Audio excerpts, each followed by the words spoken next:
Good morning all of you. कल की class में हम लोगों ने बंगाल विभाजन पढ़ा था।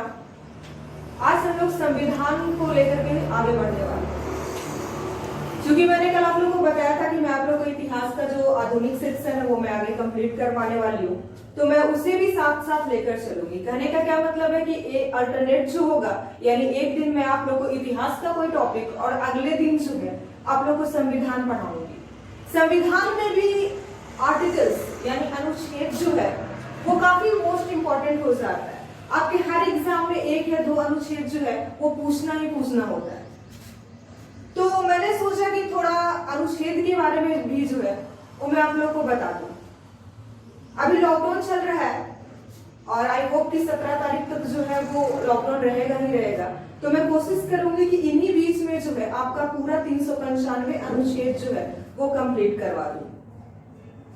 अनुच्छेद को लेकर बहुत सारे वीडियो जो है वो आपको यूट्यूब पे मिल जाएंगे। उसमें कोई एक लाइन में बताता है, कोई एक शब्द में बताता है, लेकिन मैं आप लोग को एक नए तरीके से यानी अनुच्छेद को पूरा डिफाइन करते हुए चलूंगी। यानी अनुच्छेद में क्या क्या चीजें हैं उसका डिटेल्स जो होगा उस पे हम लोग चर्चा करेंगे। क्योंकि रटना बहुत ही आसान होता है। कोई भी टॉपिक अगर आप रट लेते हो तो आराम से एग्जाम क्वालिफाई कर जाओगे, वो कोई बड़ी बात नहीं। लेकिन उससे ज्यादा इंपॉर्टेंट है समझना। रटी हुई चीजें बहुत कम समय तक हमें याद रहती है, उसके बनिस्बत अगर हम किसी चीजों को समझ लेते हैं तो हमें लंबे समय तक याद रहती है। तो आज हम लोग अनुच्छेद पे डिटेल जो है वो चर्चा करने वाले हैं।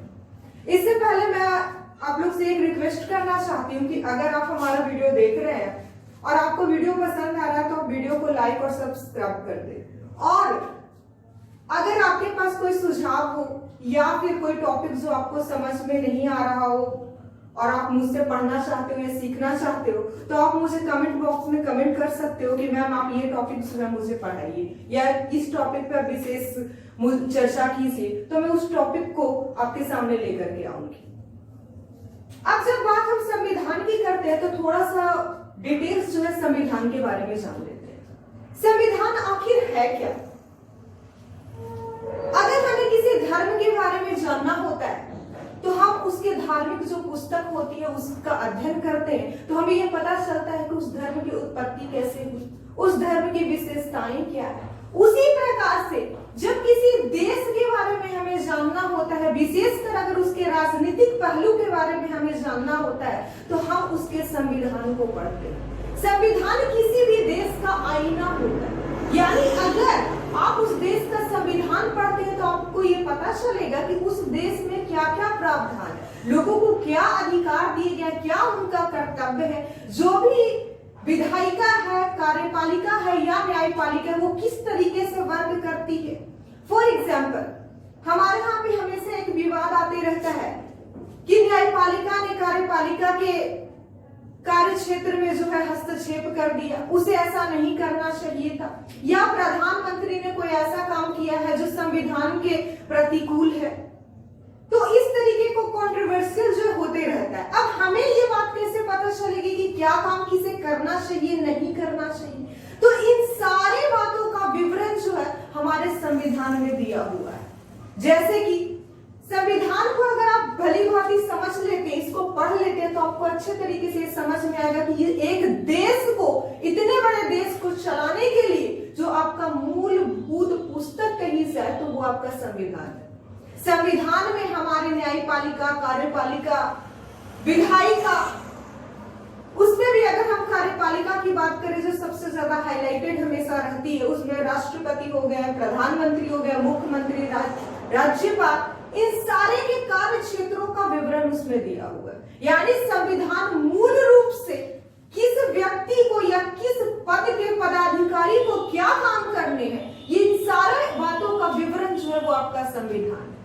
जैसे कि अगर हम एक छोटी सी बात को समझने का प्रयत्न करें तो हमें पता चलेगा कि हम अपने घर में जब रहते हैं तो हमारे माता पिता में बचपन से सिखाते हैं कि देखो बेटा ये काम करना है, ये नहीं करना है, ये अनैतिक है, ये नैतिक है। उसी प्रकार से अगर हम प्रधानमंत्री की बात करते हैं तो प्रधानमंत्री को क्या करना है, क्या नहीं करना है, ये बात उन्हें कौन बताएगा? तो ये बात उन्हें उनका संविधान बताएगा, भारत का संविधान बताएगा। जाएगा कि क्या किस क्षेत्र में रहकर या कितनी उनकी लिमिटेशंस है जिसके अंदर उन्हें काम करना है। हमारे यहाँ पे जितने भी पद हैं, अगर हम एक सर्वोच्च पद राष्ट्रपति से लेकर के एक निम्न स्तरीय किसी सरकारी कर्मचारी की बात करें तो उन सारे लिमिटेशंस का वर्णन जो है आपके कॉन्स्टिट्यूशंस में किया गया। और इस लिमिटेशंस के बाहर जाकर कोई भी पदाधिकारी या कितना भी बड़ा वो अधिकारी हो, चाहे हम IAS अधिकारी से लेकर के आपके राष्ट्रपति तक की बात करें, तो इसके बियॉन्ड जाकर के वो काम नहीं कर सकते।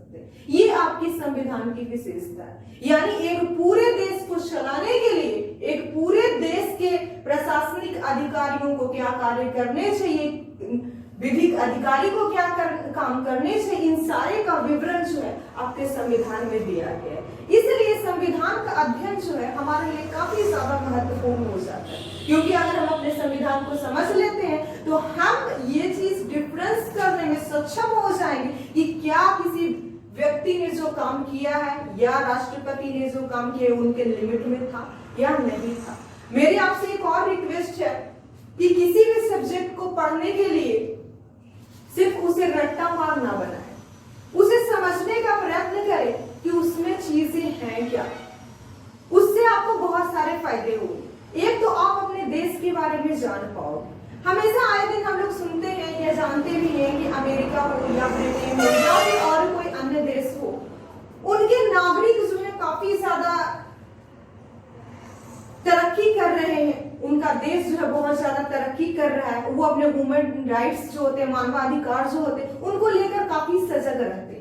इसका कारण ये है कि उन लोगों को पता है कि उनके अधिकार क्या है, उनके कर्तव्य क्या है, उनके जो अधिकारी गण है वो क्या कर सकते हैं, क्या नहीं कर सकते। लेकिन हमारे देश में जो है प्रॉब्लम्स ये है कि हम लोग किसी भी टॉपिक्स को बस इसलिए पढ़ते हैं ताकि हम एग्जाम क्वालिफाई कर सकें, इसलिए नहीं पढ़ते कि हमें पता हो कि हमारे अधिकार क्या है। सो प्लीज मैं संविधान का अनुच्छेद स्टार्ट करने से पहले आप लोग से रिक्वेस्ट करूंगी कि संविधान को सिर्फ संविधान एक बुक है इसलिए पढ़ना है या एग्जाम में पूछा जाता है इसलिए पढ़ना है, इस व्यू से ना पढ़ करके आप इसे सीखने, जानने और अपने देश की राजनीतिक व्यवस्था को समझने के लिए इसका अध्ययन करें।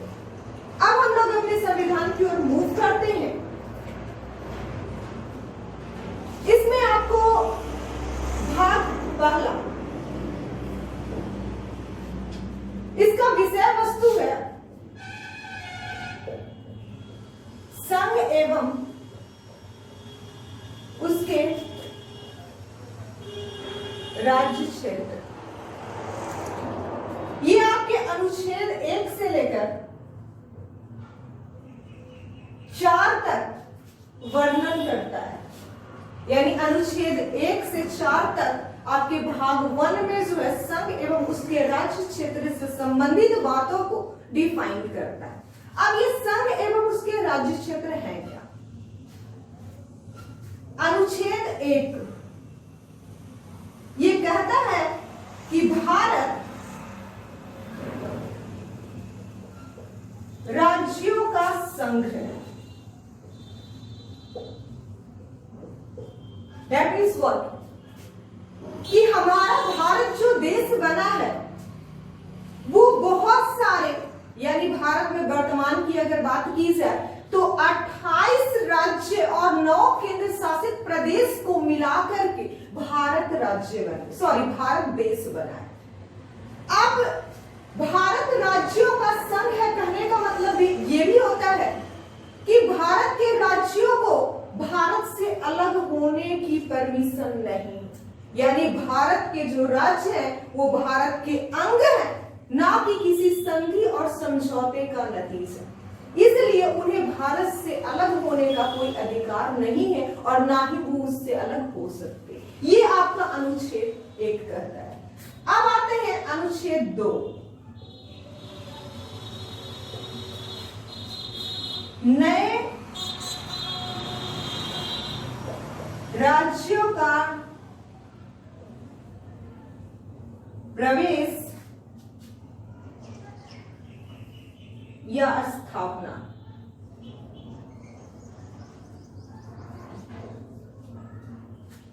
और अनुच्छेद 3 कहता है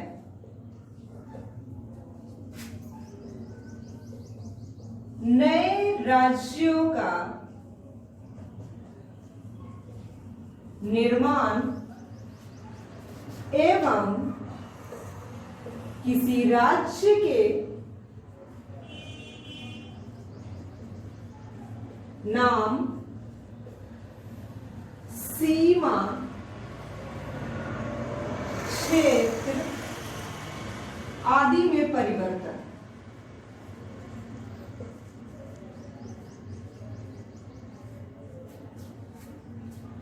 अब ये दोनों अनुच्छेद का मतलब समझते हैं। अनुच्छेद 2 आपका बोलता है नए राज्यों का प्रवेश या स्थापना, और अनुच्छेद 3 आपका बोलता है नए राज्यों का निर्माण एवं किसी राज्य के नाम, सीमा, क्षेत्र आदि में परिवर्तन। अब कहोगे कि आप मैंने प्रवेश यहाँ पे लिखा और स्थापना लिखा और यहाँ पे निर्माण लिखा, तो इनमें अंतर क्या है? ये सारी बातें तो एक ही से सी लग रही है। तो अनुच्छेद 2 ये कहता है कि कोई भी ऐसा क्षेत्र, कोई भी ऐसा भूभाग जो पहले भारत का हिस्सा नहीं था लेकिन उसे अब भारत का हिस्सा बनाया जा रहा है, अगर ऐसे भूभाग को भारत के राज्य का दर्जा दिया जाए या उसे भारत में सम्मिलित किया जाए तो उसे अनुच्छेद 2 के तहत नए राज्यों का प्रवेश या स्थापना कहा जाता है। जैसा कि 35वां संविधान संशोधन करके सिक्किम को 1975 ईस्वी में भारत का क्षेत्र में सम्मिलित किया गया। उससे पहले वो एक स्वतंत्र राज्य था और वहां अलग एक शासक शासन कर रहे थे। लेकिन 1975 में 35वां संविधान संशोधन करके भारत में जो है सिक्किम को मिला लिया गया। उसके बाद 36वां संविधान संशोधन करके सिक्किम को 22वां राज्य का दर्जा दे दिया गया। यहाँ पे दोनों में डिफरेंस समझिएगा। 35वां संविधान संशोधन करके उसे भारत में मिला लिया गया सिक्किम को, लेकिन 36वां संविधान संशोधन करके उसे एक राज्य के रूप में, 22वां राज्य के रूप में मान्यता जो है वो प्रदान कर दी गई 36वां संविधान संशोधन से। यानी पहले से सिक्किम जो है वो भारत का पार्ट नहीं था, भारत का राज्य नहीं था, उसे मिलाया गया, इसलिए वो अनुच्छेद 2 के तहत उसका प्रवेश करवाया गया, उसकी नई स्थापना करवाई गई। वो पहले से भारत का पार्ट नहीं था। उसके बाद अगला अगर हम अनुच्छेद 3 को देखते हैं, नए राज्यों का निर्माण। नए राज्यों का निर्माण कहने का क्या मतलब है? वैसा कोई राज्य जो पहले से भारत का हिस्सा था या भारत में इंक्लूड था, भारत में था। जैसा कि आप लोग जानते होंगे झारखंड 15 नवंबर 2000 ईस्वी को बिहार से टूटकर एक अलग राज्य बना। पहले क्या झारखंड भारत में था? बिल्कुल था, बिहार का वो एक पार्ट था, लेकिन 15 नवंबर 2000 ईस्वी को बिहार से अलग करके झारखंड को एक अलग राज्य का दर्जा दे दिया गया। उसी तरीके से वर्तमान में 2014 2 जून 2014 को तेलंगाना को आंध्र प्रदेश से अलग करके एक अलग राज्य का दर्जा दे दिया गया। यानी जो भूभाग, जो क्षेत्र भारत में पहले से किसी राज्य का या किसी क्षेत्र का हिस्सा था, उसे तोड़कर अलग करके नए राज्य का अगर दर्जा उसे दे दिया जाता है तो उसे नए राज्य का निर्माण कहा जाता है।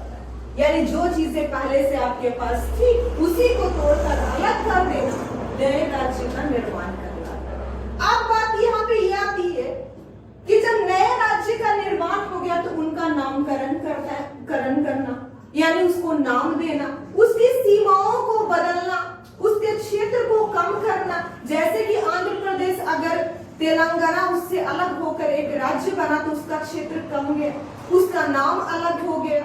बिहार से अलग होकर झारखंड का नाम अलग हो गया, उसका क्षेत्र में परिवर्तन हो गया। इस तरीके की जो बातें या जो चीजें की जाएगी उसे अनुच्छेद 3 के तहत नए राज्यों का निर्माण, किसी राज्य के नाम, सीमा आदि क्षेत्रों में परिवर्तन जो है इसी अनुच्छेद के तहत किया जा सकता है। ये था आपका अनुच्छेद 3।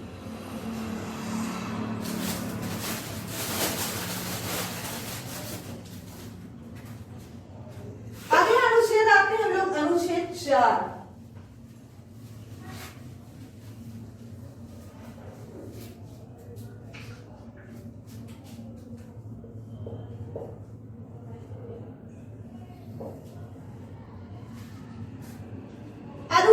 अनुच्छेद 4 ये व्याख्या करता है कि यदि अनुच्छेद 2 और 3 के तहत किसी राज्य का निर्माण किया गया है या उसमें किसी तरह का कोई परिवर्तन किया गया है, तो अनुसूची 1 और अनुसूची 4 जो है वो ऑलरेडी यानी खुद ही उसमें संशोधन हो जाएगा।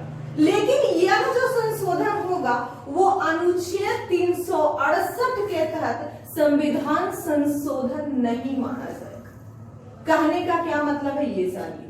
अभी हम लोगों ने पढ़ा था अनुच्छेद 2 और अनुच्छेद 3। 2 क्या कह रहा था? नए राज्यों का प्रवेश प्लस स्थापना, ठीक है, सॉरी प्लस नहीं या स्थापना। और अनुच्छेद 3 ये कह रहा था किसी भी राज्य का निर्माण, नाम, सीमा, क्षेत्र आदि में परिवर्तन, ठीक है।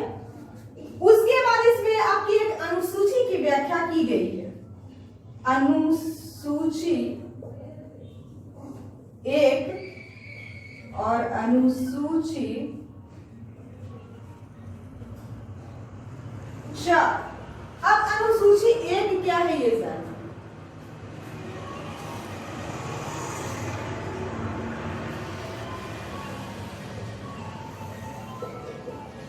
संघ एवं उसके राज्य क्षेत्र। और अनुसूची 4 जो है वो है राज्यसभा के सीटों का आवंटन। अब ये दोनों अनुसूची के बारे में थोड़ा सा जान लेते हैं। अनुसूची 1 कहता है संघ एवं उसके राज्य क्षेत्र। अगर आप अनुच्छेद 2 के तहत किसी राज्य को भारत में प्रवेश करवाते हो या फिर अनुच्छेद 3 के तहत किसी नए राज्य का निर्माण करवाते हो, तो क्या भारत के राज्य क्षेत्रों की संख्या बढ़ेगी? या फिर अगर उसे सम्मिलित कर देते हो 2 राज्यों को, तो उसके राज्यों की संख्या जो होगी वो घटेगी। यानी वर्तमान में जैसे मैंने आपको बताया कि 9 संघ शासित क्षेत्र और 28 राज्य हमारे पास है, ठीक है। तो इसमें अगर किसी भी राज्य का प्रवेश होगा तो यहाँ पे इसकी संख्या बढ़ेगी, या किसी क्षेत्र का को किसी और को सौंप दिया जाएगा तो इसकी संख्या घटेगी। इससे पूर्व में आपको पता होगा कि भारत में 29 राज्य थे, ठीक है। जम्मू कश्मीर भी जो था वो आपका एक राज्य था, जो अभी 2019 में उसे केंद्र शासित प्रदेश जो है बना दिया गया, जिसके बाद वर्तमान समय में हमारे पास 28 राज्य। कहने का क्या मतलब है कि अगर आप अनुच्छेद 2 या 3 में किसी तरह का कोई बदलाव करते हैं तो आप ना भी चाहें तो आपका अनुसूची 1 जो है वो इससे प्रभावित होगा। अब अनुसूची 4 कैसे इससे प्रभावित होगा वो जानिए। इसका विषय वस्तु है आपका राज्यसभा के सीटों का आवंटन, या राज्यसभा में सीटों की संख्या से समझ सकते हैं। आप लोगों को पता होगा हमारे यहाँ पे राज्यसभा में जो सदस्य चुनकर जाते हैं वो राज्यों का प्रतिनिधि करते हैं, यानी राज्यों की सदस्यों की संख्या पर, राज्यों की जनसंख्या पे ये निर्भर करता है कि राज्यसभा में कितनी सीटें होंगी, उस राज्य से कितने प्रतिनिधि चुनकर राज्यसभा में जाएंगे। तो अगर आप किसी देश की सीमा को बदल देते हो, उसके क्षेत्रफल में कटौती करते हो, तो उसकी जनसंख्या भी कमेगी। और अगर किसी क्षेत्र की जनसंख्या कमेगी तो राज्य से जो चुनकर जाने वाले राज्यसभा में प्रतिनिधि उनकी भी संख्या या तो घटेगी या तो बढ़ेगी। यानी ना चाहते हुए भी अनुसूची 4 में जो है आपको परिवर्तन करना अनिवार्य हो जाता है। यही आपका समझाता है अनुच्छेद 4। अनुच्छेद 4 में ये साफ सुथरे तौर पे लिखा गया है कि अगर अनुच्छेद 2 और अनुच्छेद 3 में आप किसी तरह का परिवर्तन करते हैं, उसके तहत कोई संशोधन किया जाता है, तो अनुसूची 1 और अनुसूची 4 में ऑटोमेटिक आपको संशोधन करना पड़ेगा। लेकिन यहाँ पे एक लाइन यूज की गई कि ये जो संशोधन होगा वो आपका अनुच्छेद 368 के तहत संविधान संशोधन नहीं माना जाएगा। तो बात यहाँ पे ये आती है कि अगर अनुच्छेद 368 के तहत इसे संविधान संशोधन नहीं माना जाएगा तो फिर इसका संशोधन होगा कैसे? तो साधारण संशोधन जो होता है, जिसे साधारण विधेयक लाकर संशोधन करना कहते हैं, उस आधार पे इसका संशोधन किया जाएगा, ना कि अनुच्छेद 368 के तहत इसका संविधान संशोधन। और इसके संशोधन करने के लिए जो साधारण बहुमत होता है, साधारण बहुमत सामान्य रूप से किसी भी सदन में मौजूद सदस्यों के आधे से अधिक व्यक्ति ने अगर उसके पक्ष में मत किया है तो वो आपका साधारण विधेयक उस सदन से पारित हो जाता है। यानी आधे से अधिक सदस्यों की अनुमति चाहिए होती है साधारण विधेयक। लेकिन एक बात यहाँ पे और जानने योग्य है कि अगर आप 368 के तहत संविधान संशोधन करते हैं तो उसमें राज्यों का कोई रोल नहीं होता है, यानी कि राज्य उसमें कोई इन्वॉल्वमेंट नहीं होती है कि नहीं आपको उसमें वोटिंग करनी है या कुछ नहीं। लेकिन अगर आप अनुच्छेद 2 और अनुच्छेद 3 में किसी तरह का कोई परिवर्तन करना चाहते हैं तो सबसे पहले ये विधेयक राष्ट्रपति के पास जाता है। जब राष्ट्रपति अपनी अनुमति दे देते हैं कि हाँ इस तरीके का किसी के क्षेत्र में परिवर्तन करना, नाम में परिवर्तन करना, नए राज्य का निर्माण करना, उनके परमिशन के बाद ये संबंधित जो राज्य होते हैं उनके विधानमंडल के पास ये विधेयक भेजा जाता है। उस विधानमंडल के पास जाता है और अगर उनकी इच्छा हो या ना हो, दैट इज कॉल्ड फॉर्मेलिटी। कहने का मतलब क्या, राष्ट्रपति के परमिशन के बाद विधानसभा के पास भेजा जाएगा विधेयक। अगर विधानसभा उसे मंजूर कर लेती है फिर भी सही, और अगर वो ना मंजूर करती फिर भी अगर राष्ट्रपति चाहे तो इस विधेयक को मंजूरी देकर लोकसभा राज्यसभा से पारित करवाकर उसे लागू करवा सकती। यानी एक तरह से कहा जाए तो औपचारिक मात्र ही राज्य के विधानसभा की भूमिका इस अनुच्छेद 4 को परिवर्तित करने के लिए की जाती है। ये आपका भाग 1 जो है कंप्लीट हुआ। भाग 1 का जो विषय वस्तु था संघ और उसके राज्य क्षेत्र, वो यहाँ पे आपका कंप्लीट होता है। अगला सेगमेंट है इसमें आपका नागरिकता, भाग 2।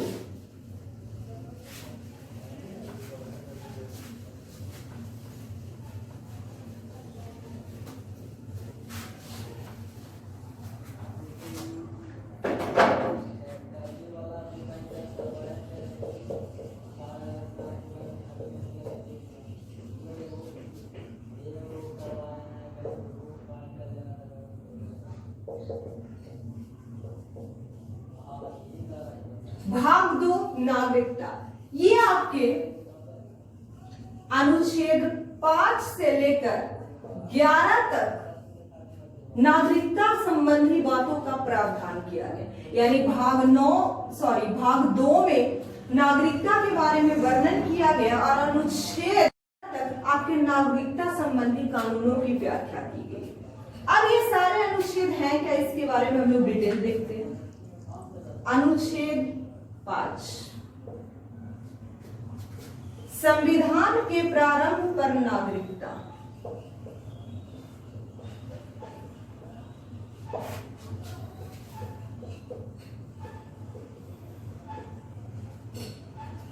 कहने का क्या मतलब, जिस समय भारत में संविधान लागू हुआ यानी 26 जनवरी 1950 ईस्वी को भारत में संविधान लागू हुआ है।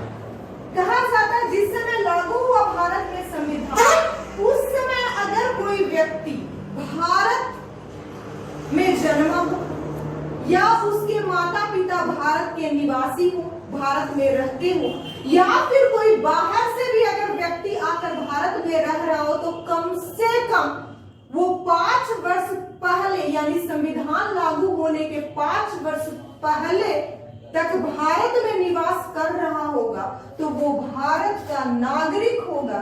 इसका वर्णन आपका अनुच्छेद 5 करता है। यानी वैसा व्यक्ति जो भारत में जन्मा हो, उसके माता पिता भारत के निवासी हो, या फिर भारत का संविधान लागू होने के 5 वर्ष पहले तक अगर कोई व्यक्ति भारत में रह रहा हो तो वो भारत का नागरिक होगा। इस बात की व्याख्या आपका अनुच्छेद 5 करता है। उसके बाद अगला आता है आपका अनुच्छेद 6। इसे एक ट्रिक के माध्यम से समझते हैं।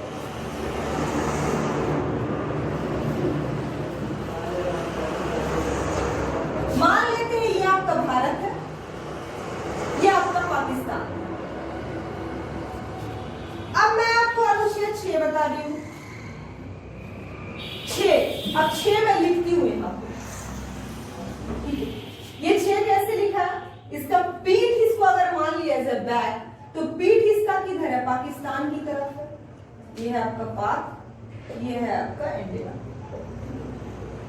तो जिसका बैक जिस साइड में रहेगा, ठीक है, वो वहां से चलकर भारत की ओर आएगा। ऑब्वियसली बात है, अगर मैं अपना एग्जांपल लूं, मुझे अगर आगे जाना तो मेरा पीठ जो होगा वो पीछे की ओर होगा। तो जब मुझे पाकिस्तान से भारत आना है तो मेरा पीठ कब होगा? पाकिस्तान में होगा, और मैं इस साइड से जो है वो भारत आऊंगा। यानी जब हम 6 जो लिखते हैं, 6 लिखने में पाकिस्तान ये आपका पीछे साइड में होता है और जाना हमें भारत में, तो एक सिंपल ट्रिक है आपका अनुच्छेद 6 का कि पाकिस्तान से भारत को प्रवेशन करने वाले भारत नागरिकों की नागरिकता। कहने का मतलब क्या कि वैसे व्यक्ति जो संविधान लागू होने से पहले जुलाई 1947 ईस्वी से पहले अगर भारत में आ चुके थे तो वो भारत के नागरिक होंगे। इस बात की व्याख्या जो है आपका अनुच्छेद 6 करता है। यानी वैसे व्यक्ति जो पाकिस्तान से भारत आए थे उनकी नागरिकता कैसे होगी, नहीं होगी, उनके बारे में डिटेल डिस्क्रिप्शन आपका जो है अनुच्छेद 6 में मिलता है। उसके बाद आता है आपका अनुच्छेद 7।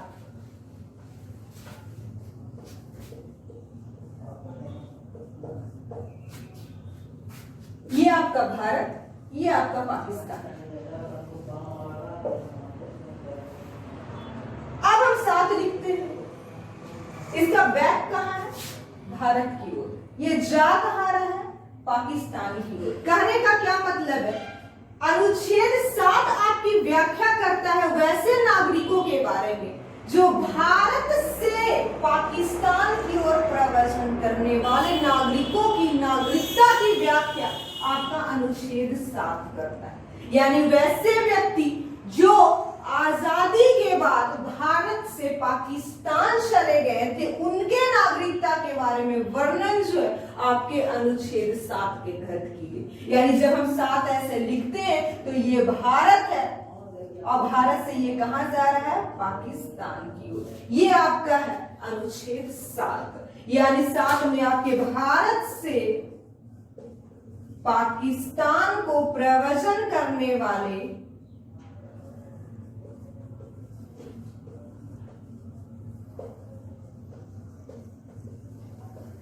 नागरिकों की नागरिकता के बारे में वर्णन करता है। प्रवेशन का शाब्दिक अर्थ होता है एक स्थान को छोड़कर दूसरे स्थान में जाना। हम लोग जो भी आप कॉन्स्टिट्यूशंस के बारे में पढ़ेंगे इसे बिल्कुल सिंपल फॉर्म में पढ़ेंगे, ना कि संविधान के जो जटिल शब्द हैं उसकी व्याख्या को लेकर के बिल्कुल सरल शब्दों में उसका वर्णन करेंगे।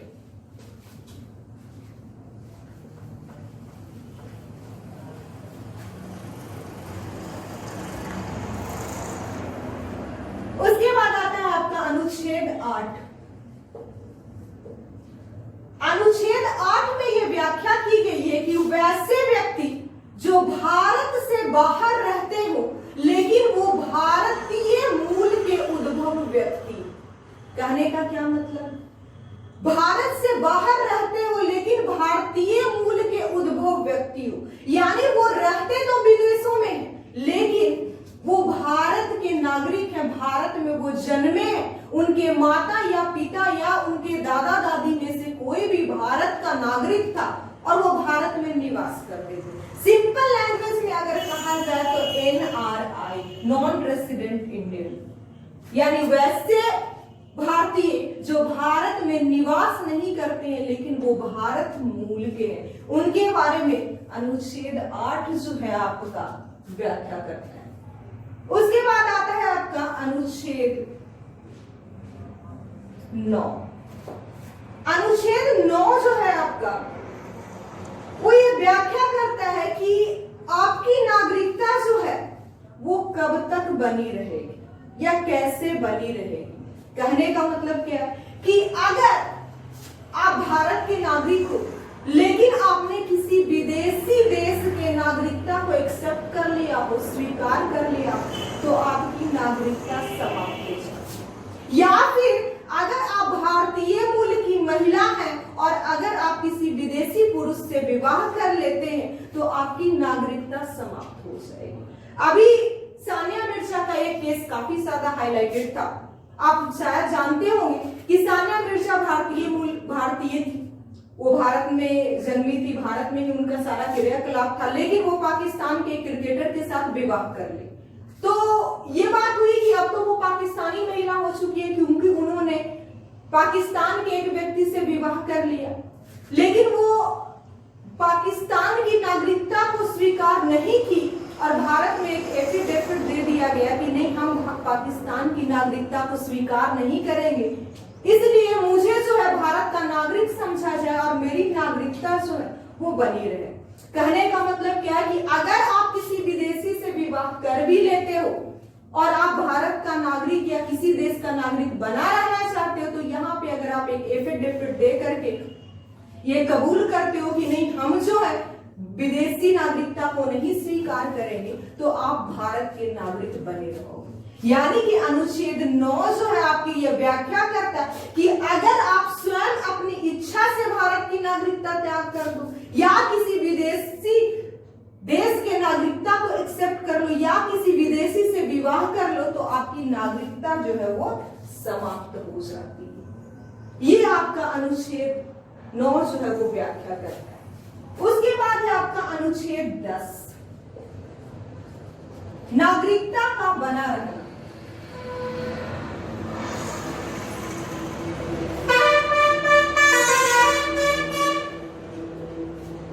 कहने का क्या मतलब है, कैसे आपकी नागरिकता बनी रहेगी? तो आप कोई ऐसा काम ना करें जिससे आपकी नागरिकता छीनी जा सके। हमारे संविधान में नागरिकता छीने जाने का अधिकार केवल और केवल संसद को दी गई, यानी केवल संसद को यह अधिकार है कि वो कोई कानून बनाकर किसी व्यक्ति की नागरिकता को छीन सकती है। उसके अतिरिक्त किसी और व्यक्ति को या किसी और निकाय को यह अधिकार नहीं है कि वो किसी व्यक्ति की नागरिकता जो है वो छीन सके। अब नागरिकता छीनी किस मायने में जाएगी या कब छीनी जाएगी? अगर आप कोई देशद्रोह का काम करो, जैसे कि कोई आतंकवादी गतिविधि में आप लिप्त रहो, तब आपकी नागरिकता छीनी जा सकती है। आप देश के विरोध में कोई काम करो या फिर अपने संविधान की अवहेलना करो, उसे मानने से इनकार कर दो, तब आपकी नागरिकता छीनी जा सकती है। यानी इस तरीके का अगर कोई आप काम करते हो तो आपकी नागरिकता जो है छीनी जा सकती है। उसके अतिरिक्त संविधान में संसद द्वारा नियम या कानून बनाकर जो है संविधान नागरिकता को समाप्त करने की व्याख्या करता है। उसके अतिरिक्त और कोई भी व्यक्ति जो है नागरिकता संबंधी कानून नहीं बना सकता, यानी संसद के अलावा, या कोई नागरिकता आपकी नहीं छीन सकता। अब आपका लास्ट वाला अनुच्छेद है अनुच्छेद 11, संसद